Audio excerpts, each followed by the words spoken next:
When making tied head wrap bows, you're always going to have this knot in the back, but there are ways to make it look a little less bulky. To start, I'm going to untie this one, put it back in the center of the board, and pull this up to the top. Now I'm going to take this part right here real tight, hold onto it while taking it off of the board.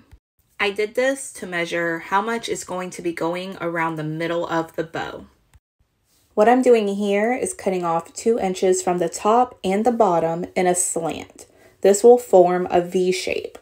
Now I'm ready to retie this bow. I'm taking the fabric up to the top and then taking it behind the bow.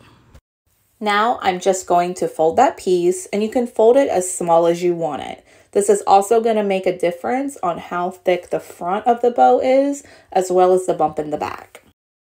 Once it's to the size that you like, you're just going to wrap it over the front of the bow, pull it behind this side of the bow, and tuck it right underneath here. Then just pull it through and adjust your bow and cut the extra fabric.